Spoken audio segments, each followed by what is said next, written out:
forever on fire. ಮುಖ್ಯಮಂತ್ರಿಗಳು cool ಅಂತ ಕಾಣಿಸ್ತಾ ಇದ್ದಾರೆ. ಒಂದು ಕಡೆ ಮುಡಾ ತನಿಖೆಯ ಬಿಸಿ ಇದೆ. ಒಳಗಡೆ ಏನಾದರೂ ಅವರಿಗೆ ಟೆನ್ಷನ್ ಇದೆಯೋ ಇಲ್ಲ ನಮಗೆ ಗೊತ್ತಾಗ್ತಾ ಇಲ್ಲ. ಹೊರಗಡೆ ಅಂತೂ ಮುಖ್ಯಮಂತ್ರಿಗಳೆಲ್ಲೂ ಕೂಡ ತೋರಿಸಿಕೊಂಡಂತೆ ಕಾಣಿಸ್ತಾ ಇಲ್ಲ. ಇವತ್ತು ಮುಖ್ಯಮಂತ್ರಿಗಳ ನೇತೃತ್ವದಲ್ಲಿ ಸಂಪುಟ ಸಭೆ ನಡೆದಿದೆ. ಸಭೆಯಲ್ಲಿ ಮುಡಾ ಹಗರಣದ ಬಗ್ಗೆ ಗಂಭೀರವಾಗಿ ಚರ್ಚೆಯಾಗಿದೆ.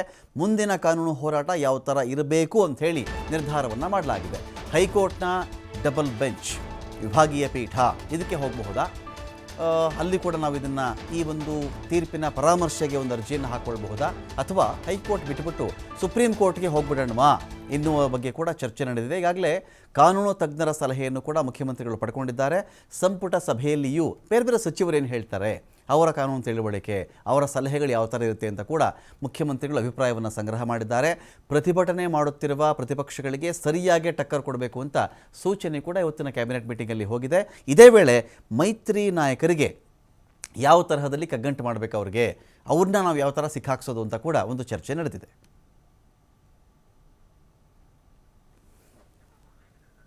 ಡೀಟೇಲ್ಸ್ಕೊಳ್ಳಿಕ್ಕೆ ಇದೀಗ ಶಿವಕುಮಾರ್ ಜೋಹಳ್ಳಿ ಇದ್ದಾರೆ. ಶಿವಕುಮಾರ್ ಜೋಹಳ್ಳಿ, ಭಾಳ ಕ್ರೂಷಿಯಲ್ ಪಾಯಿಂಟ್ ಇದು. ಒಂದು ಕಡೆ ಮುಡಾ ತನಿಖೆಯ ಬಿಸಿ ಮುಖ್ಯಮಂತ್ರಿಗಳಿಗೆ ಎದುರಾಗ್ತಾ ಇದೆ. ಇದೀಗ ನಾವು ಹೈಕೋರ್ಟ್ನಲ್ಲೇ ಹೋಗೋದಾ ಅಥವಾ ಸುಪ್ರೀಂ ಕೋರ್ಟ್ಗೆ ಅಪ್ರೋಚ್ ಮಾಡೋದಾ? ಇದೊಂದು ಭಾಗ ಮುಖ್ಯಮಂತ್ರಿಗಳು ಇದನ್ನು ಯೋಚನೆ ಮಾಡ್ತಾ ಇರ್ತಾರೆ ಸಹಜವಾಗಿ. ಅಟ್ ದ ಸೇಮ್ ಟೈಮ್ 21 ಹಗರಣ ಇದೆ, 22 ಹಗರಣ ಇದೆ BJP ಅವರದ್ದು, ನಾವು ಬಿಡಲ್ಲ, ತನಿಖೆ ಮಾಡಿಸ್ತೀವಿ, ಅದನ್ನು ವರದಿ ಕೇಳಿದ್ದೀವಿ, ಇಂಟಿರಮ್ ರಿಪೋರ್ಟನ್ನು ವೆಯ್ಟ್ ಮಾಡ್ತಾ ಇದ್ದೀವಿ ಅಂತ ಕೂಡ ಈ ಹಿಂದೆ ಕೂಡ ಹೇಳಿತ್ತು. ಇವತ್ತಿನ ಕ್ಯಾಬಿನೆಟ್ ಮೀಟಿಂಗಲ್ಲಿ CM ಅವರ ಟೆನ್ಷನ್ ಏನಿತ್ತು ಅಂತ?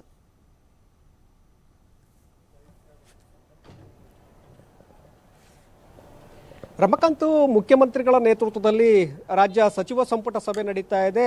ಸಂಪುಟ ಸಭೆಯಲ್ಲಿ ಎಲ್ಲ ಸಚಿವರು ಕೂಡ ಇವತ್ತು ಭಾಗಿಯಾಗಿದ್ದಾರೆ.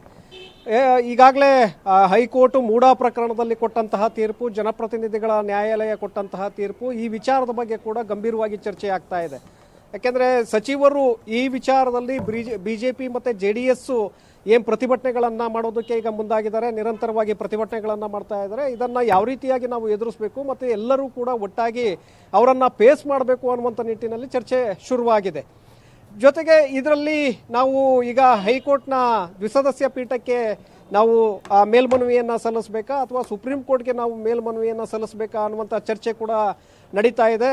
ಒಂದು ಕಡೆ ಕಾನೂನು ತಜ್ಞರು ಕೂಡ ಎರಡೂ ಆಪ್ಷನ್ಗಳನ್ನು ಕೊಟ್ಟಿದ್ದಾರೆ. ದ್ವಿಸದಸ್ಯ ಪೀಠಕ್ಕೆ ಅರ್ಜಿಯನ್ನು ಸಲ್ಲಿಸೋದಕ್ಕೂ ಕೂಡ ಅವಕಾಶಗಳಿದೆ, ಹಾಗೆ ಸುಪ್ರೀಂ ಕೋರ್ಟ್ಗೆ ಹೋಗೋದಕ್ಕೂ ಕೂಡ ಅವಕಾಶಗಳಿದೆ. ಹಾಗಾಗಿ ಇದರ ಬಗ್ಗೆ ನೀವು ಅಂತಿಮ ನಿರ್ಧಾರವನ್ನು ತೆಗೆದುಕೊಳ್ಳಿ ಅಂತೇಳಿ ಮುಖ್ಯಮಂತ್ರಿಗಳಿಗೆ ಸಲಹೆಯನ್ನು ಕೊಟ್ಟಿದ್ದಾರೆ. ಆ ನಿಟ್ಟಿನಲ್ಲಿ ಸಚಿವರ ಒಂದು ಅಭಿಪ್ರಾಯವನ್ನು ಇವತ್ತಿನ ಸಂಪುಟ ಸಭೆಯಲ್ಲಿ ಪಡ್ಕೊಳ್ತಾ ಇದ್ದಾರೆ. ಯಾಕೆಂದರೆ ಈ ಪ್ರಕರಣ ಮುಖ್ಯಮಂತ್ರಿಗಳಿಗೂ ಕೂಡ ಮುಜುಗರವನ್ನು ತಂದಿಟ್ಟಿದೆ. ಇದರಿಂದ ಹೊರಗೆ ಬರೋದು ಹೇಗೆ, ಈ ಒಂದು ಗೊಂದಲ ಕೂಡ ಅವರಲ್ಲಿದೆ. ಜೊತೆಗೆ ಶಾಸಕರನ್ನ ವಿಶ್ವಾಸಕ್ಕೆ ತೆಗೆದುಕೊಳ್ಬೇಕು, ಸಚಿವರನ್ನ ವಿಶ್ವಾಸಕ್ಕೆ ತೆಗೆದುಕೊಳ್ಬೇಕು. ಈ ಕಡೆಯಿಂದ ಯಾವುದೇ ರೀತಿಯಾದಂತಹ ಲೋಪಗಳು ಆಗಬಾರ್ದು.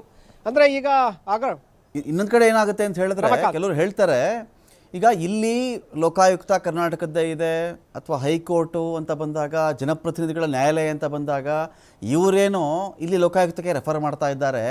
ಅಪ್ಪಿತಪ್ಪಿ ಸುಪ್ರೀಂ ಕೋರ್ಟ್ಗೆ ಏನಾದರೂ ಹೋಗಿಬಿಟ್ರೆ ಅವರು ಎಲ್ಲಾದರೂ CBIಯಿಂದನೇ ಆಗಲಿ ಬಿಡಿ, ಇನ್ನೊಂದು ಕಡೆಯಿಂದ ಆಗಲಿ ಬಿಡಿ, ಬೇರೆ ಭ್ರಷ್ಟಾಚಾರದೇನೋ ಆಗಿದೆ ಇದರಲ್ಲಿ, ED ಬಂದು ತನಿಖೆ ಮಾಡಲಿ ಬಿಡಿ, IT ತನಿಖೆ ಮಾಡಲಿ ಬಿಡಿ ಅಂತ ಹೇಳಿಬಿಟ್ರೆ ಗತಿ ಏನಪ್ಪ ಅನ್ನೋ ಒಂದು ಭಯದಲ್ಲೂ ಕೂಡ ಸಿದ್ದರಾಮಯ್ಯ ಅವರು ಇದ್ದಾರೆ. ಹಾಗಾಗಿ ಹೈಕೋರ್ಟ್ ಮಟ್ಟದಲ್ಲಿಯೇ ಅವರ ಅರ್ಜಿಗಳು ಇನ್ನೊಂದು ಮತ್ತೊಂದು ಆಗುತ್ತೆ ಅಂತ ಕೆಲವು ಕಾನೂನು ತಜ್ಞರು ಹೇಳ್ತಾರೆ. ಏನು ಕತೆ ಇದು?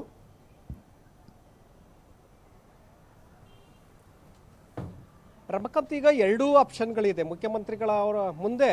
ಹೈಕೋರ್ಟ್ ದ್ವಿಸದಸ್ಯ ಪೀಠಕ್ಕೂ ಕೂಡ ಮೇಲ್ಮನವಿಯನ್ನು ಸಲ್ಲಿಸಬಹುದು, ಹಾಗೆ ಸುಪ್ರೀಂ ಕೋರ್ಟ್ಗೂ ಕೂಡ ಮೇಲ್ಮನವಿಯನ್ನು ಸಲ್ಲಿಸಬಹುದು. ಒಂದು ಕಡೆ ಇದು ನೀವು ಹೇಳಿದ ಹಾಗೆ ಕಾನೂನು ತಜ್ಞರ ಅಭಿಪ್ರಾಯದ ಹಾಗೆ ಹೇಳೋದಾದರೆ, ಈ ಪ್ರಕರಣದಲ್ಲಿ ಯಾವುದೇ ರೀತಿಯಾದಂಥ ಹಣ ವರ್ಗಾವಣೆ ಆಗಿಲ್ಲ, ಇಲ್ಲಿ ಅಕ್ರಮವಾಗಿ ಹಣ ವರ್ಗಾವಣೆ ಆಗಿಲ್ಲ. ಸೊ ಹಾಗಾಗಿ ED ಅವರು ಇಲ್ಲಿ ಮಧ್ಯಪ್ರವೇಶವನ್ನು ಮಾಡೋದಕ್ಕೆ ಅವಕಾಶಗಳಿಲ್ಲ. ಒಂದು ವೇಳೆ ಏನಾದರೂ ಅಕ್ರಮ ಹಣ ಇಲ್ಲಿ ವರ್ಗಾವಣೆ ಆಗಿದ್ದರೆ ED ಅವರು ನೇರವಾಗಿ ಫೀಲ್ಡ್ಗೆ ಇಳಿಯುವಂತಹ ಅವಕಾಶಗಳಿತ್ತು. ಇಲ್ಲಿ ಭೂ ವ್ಯವಹಾರ ಆಗಿರುವಂಥದ್ದು ಅದು ಕೊಟ್ಟು ತೆಗೆದುಕೊಳ್ಳುವಂಥ ವ್ಯವಹಾರ. ಇಲ್ಲಿ ಅಧಿಕಾರಿಗಳ ತಪ್ಪಾಗಿರ್ಬೋದು ಅಥವಾ ಕುಟುಂಬ CM ಕುಟುಂಬದವರ ಭಾಗಿ ಕೂಡ ಆಗಿರಬಹುದು. ಆದರೆ ಯಾವುದೂ ಕೂಡ ಇಲ್ಲಿ ಸತ್ಯ ಇಲ್ಲ. ಯಾಕೆಂದರೆ ತನಿಖೆ ಆಗಬೇಕಾಗತ್ತೆ, ತನಿಖೆಯಿಂದ ಹೊರಗಡೆ ಬರಬೇಕಾಗತ್ತೆ. ಇಲ್ಲಿ ಅಧಿಕಾರಿಗಳ ಲೋಪ ಆಗಿದೆಯಾ, ಇಲ್ಲಿ ಮುಖ್ಯಮಂತ್ರಿಗಳ ಪಾತ್ರ ಏನಾದರೂ ಇದೆಯಾ, ಇದು ಆಗಬೇಕಾಗತ್ತೆ. ಸೊ ಹಾಗಾಗಿ ಈಗ ಲೋಕಾಯುಕ್ತ ಕೊಟ್ಟಿರೋದ್ರಿಂದ ಲೋಕಾಯುಕ್ತ ಅವರು ಸಂಪೂರ್ಣವಾಗಿ ತನಿಖೆಯನ್ನು ಮಾಡಬೇಕಾಗತ್ತೆ. ಕಳೆದ 15-18 ವರ್ಷಗಳಿಂದ ಏನೇನೆಲ್ಲ ಬೆಳವಣಿಗೆಗಳಾಗಿದೆ, ಯಾರ ಕಡೆಯಿಂದ ಜಮೀನು ಯಾರಿಗೆ ಹಸ್ತಾಂತರ ಆಗಿದೆ, ಮೂಡ ಯಾವಾಗ ಇಲ್ಲಿ ಎಂಟ್ರಿ ಆಗುತ್ತೆ, ಮತ್ತೆ ಡಿನೋಟಿಫಿಕೇಶನ್ ಯಾವಾಗ ಆಗಿದೆ, ಆ ಡಿನೋಟಿಫಿಕೇಶನ್ ಅನ್ನ ಯಾವಾಗ ಕ್ಯಾನ್ಸಲ್ ಮಾಡಲಾಗುತ್ತೆ, ಮತ್ತೆ 50-50 ಅನುಪಾತ ಇಲ್ಲಿ ಅನ್ವಯ ಆಗಿದೆಯಾ ಅಥವಾ ಹಿಂದೆ ಇದ್ದಂತಹ ಅನುಪಾತ ಯಾವುದು, ಇದರ ಬಗ್ಗೆ ಸಂಪೂರ್ಣವಾದಂತಹ ಒಂದು ದಾಖಲೆಗಳನ್ನು ಸಂಗ್ರಹ ಮಾಡಿ ಅದರ ಮೂಲಕ ಅವರು ತನಿಖೆಯನ್ನ ಮಾಡ್ತಾರೆ. ಅದರಲ್ಲಿ ಇವರ ಪಾತ್ರ ಏನಿತ್ತು, ಮತ್ತೆ ಆಗ ಇದ್ದಂತಹ ಸರ್ಕಾರ ಯಾವುದು, ಆಗ ಇದ್ದಂತಹ ಮೂಡ ಅಧ್ಯಕ್ಷರು ಯಾರು ಇವರಿಗೆ ಅಲ್ಲಿ ನಿವೇಶನವನ್ನ ಹಂಚಿಕೆ ಮಾಡಿದ್ದಾರೆ, ಇದೆಲ್ಲವೂ ಕೂಡ ಬರುತ್ತೆ. ಸೊ ಹಾಗಾಗಿ ಇಲ್ಲಿ ತನಿಖೆಯನ್ನ ಮಾಡಿ ಎನ್ನುವಂಥದ್ದನ್ನ ನ್ಯಾಯಾಲಯ ಹೇಳಿರೋದ್ರಿಂದ ತನಿಖೆ ಆಗತ್ತೆ. ಇದರಲ್ಲಿ ಮುಖ್ಯಮಂತ್ರಿಗಳ ಪಾತ್ರ ಏನಿದೆ ಅನ್ನುವಂಥದ್ದು ಗೊತ್ತಾಗಬೇಕಾಗತ್ತೆ. ತದನಂತರದಲ್ಲಿ ಮುಂದಿನ ನಡೆ ಕಾಣಿಸುತ್ತೆ ರಮಕಾಂತ್. ಆದರೆ ಇಲ್ಲಿ ನೇರವಾಗಿ ಇಡಿ ಅವರು ಎಂಟ್ರಿ ಆಗೋದಕ್ಕೆ ಅವಕಾಶಗಳಿಲ್ಲ. ಆದರೆ ಲೋಕಾಯುಕ್ತ ಅವರು ಎಂಟ್ರಿ ಆಗಬಹುದು. ಇನ್ನೊಂದು ಕಡೆ ನೀವು ಹೇಳಿದಾಗೆ ಏನಾದರೂ ಇದರಲ್ಲಿ ವಾಸ್ತವ ಅಕ್ರಮ ಆಗಿದೆ ಅನ್ನುವಂಥದ್ದು ಬಂದಿದ್ದೆ ಆದರೆ ಆಗ ಸುಪ್ರೀಂಗೆ ಹೋದ ನಂತರದಲ್ಲಿ CBIನವ್ರಿಗೆ ಕೊಡಿ ಅನ್ನುವಂಥ ವಾದ ಬಂದೇ ಬರುತ್ತೆ. ಯಾಕೆಂದ್ರೆ ಪ್ರತಿವಾದಿಗಳು ಆ ಒಂದು ದೂರನ್ನ ಕೊಡ್ತಾರೆ, ನಮಗೆ ಇಲ್ಲಿ ಲೋಕಾಯುಕ್ತ ಸರಿಯಾಗಿ ತನಿಖೆಯನ್ನ ಮಾಡ್ತಾ ಇಲ್ಲ, ಇವರ ಮೇಲೆ ನಮಗೆ ವಿಶ್ವಾಸ ಇಲ್ಲ, ಹಾಗಾಗಿ CBI ತನಿಖೆಗೂ ಕೊಡಬೇಕು ಅಂತೇಳಿ ಇವ್ರು ಏನಾದರೂ ಅಪೀಲನ್ನ ಅಲ್ಲಿಗೆ ಹಾಕಿದ್ದೇ ಆದರೆ ಆಗ CBI ಮಧ್ಯಪ್ರವೇಶವನ್ನ ಮಾಡೋದಕ್ಕೆ ಅವಕಾಶಗಳಿರುತ್ತೆ. ಸೊ ಅಲ್ಲಿಯವರೆಗೆ ಇನ್ನೂ ಕೂಡ ಕೆಲ ಸಮಯಾವಕಾಶವನ್ನ ತೆಗೆದುಕೊಳ್ಳುತ್ತೆ Ramakant. Okay, thank you Shivu.